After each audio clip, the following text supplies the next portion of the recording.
Okay, so today we're going to continue with our series of introductory topics for mechanics in A-level maths, and we're going to be focusing on units and forces and how we're going to deal with units and forces in our course. For the purposes of consistency, we have some particular units which we like to use as a standard. These are referred to as SI units, or the SI-based system of units. SI comes from the French phrase Système International, and the purpose is for all mathematicians and all scientists to default to the same units. So, what are the SI units? Well, here are the 7. We don't need all of them. We're going to focus in on these 3. So, we have time, which is measured in seconds as a default. Mass will be measured in kilograms as a default. And length will be measured in meters as a default. Some of the others you'll use elsewhere in sciences and maths. We have amps, which measure the current. We have Kelvin, which measures temperature. Candela, which measures the intensity of light, also known as luminosity. And we have moles. Moles is just how many molecules are present. So, focusing for the purposes of A-level maths on meters, seconds, and kilograms. What's nice about these units is that they can be used to produce any other units that we might need to work with. These are fundamental and they're the building blocks of all other units. Okay, let's have a look at some examples. Let's just kick off with speed. So this is something that you know how to calculate from GCSE. Speed, by definition, is going to be distance divided by time. And the units for distance, which is a length, is going to be meters. The unit for time is going to be seconds. So speed is a combination or a compounding of these two. And it's going to be meters per second.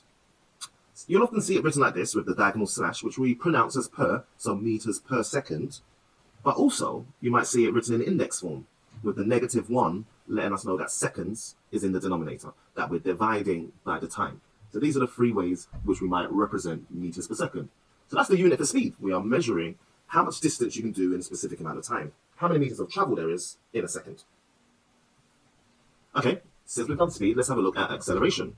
Acceleration is actually the change in your speed, or the change in your velocity to be more specific, which will be measured in meters per second, divided by time. So over time, how much has your velocity changed? So meters per second and seconds. These are the ones that are combined. These are the ones that are compounded. Well, that seems to give us meters per second, which actually makes sense. That's exactly what acceleration is. Let's simplify these units.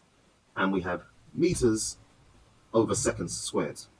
And once again, here's the 2 different forms that you may also see this written as. So meters per second squared, or ms to the -2. And let's go for one more compound measure, just to show how far our SI units can take us. So pressure is a combination of force and area. It's the amount of force on a unit of area. Now, newtons are kilogram meters per second squared. We'll come back to that at a later date. But even a newton, even 1 newton, is made from our base SI units. Now, pressure is the amount of force per unit of area. It's going to be newtons over meters squared.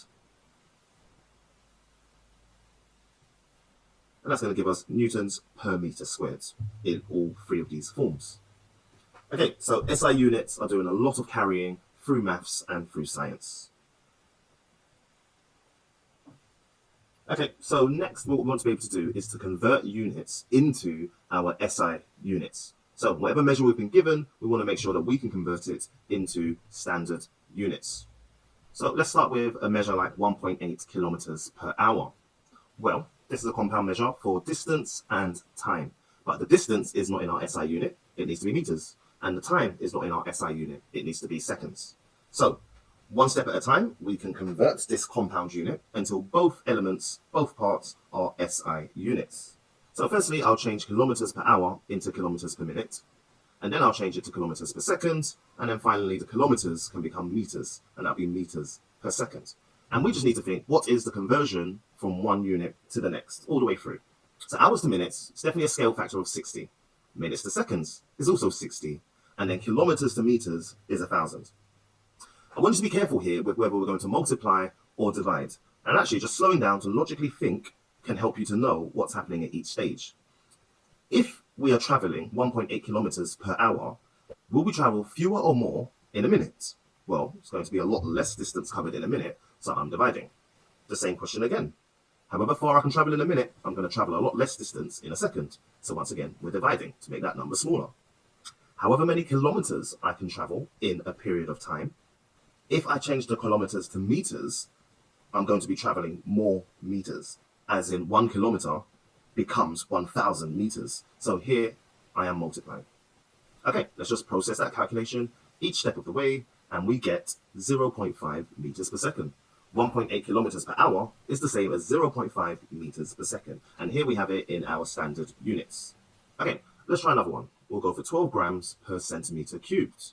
Well, this is going to be a measure of density. None of these units at the moment are our standard units. Grams needs to become kilograms, and centimeters needs to become meters. So let's go one step at a time. I can go from grams per centimeter cubed into kilograms per centimeter cubed, and then kilograms per meter cubed. Let's think, what's the scale factor each step through? A centimeter cube is like the same size as a sugar cube. However many grams I have per centimeter cubed, I have a lot fewer kilograms in that same amount of space. No. The scale factor from grams to kilograms is 1,000, and from centimeters to meters is 100, meaning centimeter cubed to meters cubed is 100 cubed. Am I multiplying or dividing these two scale factors? To go from grams to kilograms, however much mass I could have in a 1 centimeter cubed, that's the same size as a sugar cube. If I referred to it in kilograms instead, it will be a much smaller value. So we're dividing by the 1,000. And however much mass I had in 1 centimeter cube, if instead I wanted to refer to how much I could have in a 1 meter cubed box, which is a packing box you might use for moving houses, there's going to be a lot more mass in 1 meter cubed. So I'm multiplying by the 100 cubed. Let's process that on our way through. And we get that 12 grams per centimeter cubed is 12,000 kilograms per meter cubed. So to be successful each time round, I recommend that you're thinking your way through changing each part of the compound unit into a standard unit and just thinking sensibly about the scale factor and whether you're multiplying or dividing. So now that we've got standard units under our belt, the other fundamental skill that we need before we can encounter mechanics at A level is to be able to produce and identify different types of forces and to produce a diagram based on those forces from reading a scenario, from some context. These are the different forces we need to confidently be able to use. And as you can see, there are 7 here, and I've split them up into 3 groupings. And you're going to want to pause the video and get these down explicitly. So the first group of forces, these are ones that will cause some motion, or they have the potential to cause motion, depending on what other forces, potentially resistive forces, are at play. The first of these that we're going to look at is weight. And now weight is a force that is caused because of the mass of an object. The mass itself is not the weight. The mass is how much substance there is. But because of the pull of gravity, mass turns into weight. So mass multiplied by the pull of gravity, mass multiplied by g, is going to produce weight. Now in maths, and particularly in mechanics, we often want to get a simplified model of what's going on. So I'm not going to try and sketch a skydiver every time that's in the scenario, or a car, or whatever objects we're working with. We want a simple diagram to model the situation. We refer to this type of diagram as a free body force diagram. Now in this scenario, I'm just going to draw him as a box and think about the forces at play. So here we have the weight. Mass times the acceleration due to gravity, or mass times gravitational pull, is mg, and that's the preferred way to reference the weight of an object. So mg. Now it's good practice to indicate the direction that things are moving or have the potential to move in, and this skydiver is moving downwards, so I'll add a double arrow showing the direction of movement. Now the second of the forces that may cause motion is going to be tension. Tension is often going to occur in a string or a rope or a wire. It occurs in something that's flexible. Now in this example, we have a ceiling light, and the tension is in the wire that's connecting the body of the light to the ceiling. In this case, the tension isn't causing motion, it's actually helping to keep it in place. But there are many situations where the tension is inducing motion. What would our free body diagram look like in this case? So a simple model to demonstrate the forces at play. So in this case, I'm still going to focus on a box. So the main lantern lamp is the box. We have the tension, which is connected to the ceiling, and that's an upwards force. And then we have the weight, which is once again pointing down. So a weight of mg. Now, even though we know that this lamp is in place, if it had any potential to move, that would be that it moves down. If the wire was frayed, if we attach some extra weight onto the lamp or an extra object we try to hang from the lamp itself, the direction it's going to move is down. In this instance, I'm going to indicate the direction of potential movement as down. Okay, and on to the third one, which is going to be either compression or thrust. Now, I much prefer to use thrust as the terminology that we're going to use. But compression, thrust, they are both pushing forces. They are pushing something in a particular direction. What would this look like? Here I've indicated the floor. Here's the object being moved, whether it's the snow or a box. And here is the compression force or the thrust force. I'm going to call it thrust, and I'm going to label it as T. The direction of motion of the object, if it moves at all, is going to be in this direction off to the left. So simply labeling our three basic forces: weight, tension, and thrust. Yes, both tension and thrust have T's, but we should always be thinking of the context of the direction they're moving. Thrust is a pushing force, while tension is a pulling force. Thrust goes towards the body, while tension will always be going away from the body. And that's a key distinction between the two. Okay, moving on, we then have the contact forces. And as the name suggests, these forces only exist when an object is in contact with a surface or with another object. So the first of these contact forces is the normal reaction force. We refer to it as the normal reaction force because it is perpendicular to the surface. The same way the normal is perpendicular to the tangent when we're talking about straight lines, the normal reaction force must be perpendicular to the surface it's in contact with. So let's start by thinking about a book on a table. We know that that book has some weight, so mg is being represented. But this looks almost like our skydiver diagram. We're expecting this to be moving down if the only force in action is its weight. But because it's on a table, it's being held at rest, it's being held at equilibrium, there is an equal matching opposite force called the normal reaction force. And this is how we'll model it on the diagram. What if the table was raised at an angle, or the book or the object was on a ramp or a slope or any sort of inclined plane? Now, modeling the weight will always go straight down, and that's due to the pull of gravity pulling objects down to the center of the earth. The reaction force, however, is a normal reaction force. It is perpendicular to the surface. It's perpendicular to the inclined plane. So we must have it drawn at this angle, perpendicular to the slope. Okay, my direction arrow again. If this object were to be moving without any other forces in consideration, it will be going down the slope. So direction arrow to show we're on our way down the slope, and weight here should really be modeled as mg. Okay, and then finally, another type of contact force. This one is if you're on the surface of water, we have our weight going down. What's nice is that the water provides a resistive force. We call that buoyancy or upthrust. So if you were on the surface of some water, you could refer to either buoyancy or upthrust.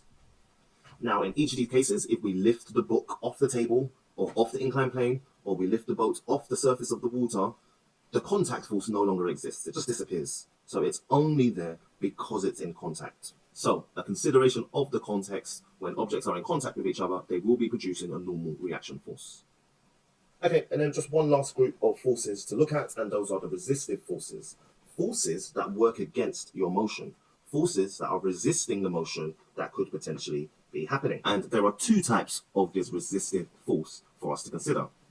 Let's go back to our skydiver. Our skydiver is falling to the ground because of their weight. There is actually a resistive force that they encounter in the opposite direction. There is air resistance, which is technically working against the motion of falling towards the ground. Now, we can label this with any letter that you want. It's not a contact force, so it's not the default R, but you can use R or any other letter in its place. Now, a skydiver that knows what they're doing at some point is going to open their parachute, and this force will increase immensely. And that resistance, that air resistance, is going to have a dramatic effect on the speed or velocity that they're traveling at. The other of the resistive forces is friction, probably the most popular and commonplace of the two. Let's go back to our shoveling snow or thrust example. As we're pushing this object, as we're pushing this snow towards the left, we often come up against friction. Friction happens when objects are in contact with each other and their surfaces are not prone to sliding across each other. Now, this depends on the material that these objects are made from, but friction is produced, and friction will always act in the opposite direction to your motion or to your potential motion. So friction in this case will be acting to the right. And I'll just label that as FR for friction. Okay, so those are the major forces that we need to consider in our mechanics course. When we produce a diagram, we want to make sure we've labeled each of these things. Some of the forces we know will be there. Weight is inherent in every single case. You're told the mass, you need to consider the weight. For other forces on the whole, the context of the question will let us know, and we just need to model them onto a diagram. Every diagram should be accompanied with a direction arrow, letting us know either the current direction of movement or the potential direction of movement. Now, the last thing on these two resistive forces, if there is no driving force, there is no resistive force. So for this skydiver, there is only air resistance because they were moving. An object that is not moving is not impeded by air resistance. Similarly, an object that is not being pushed or pulled does not have any sort of friction.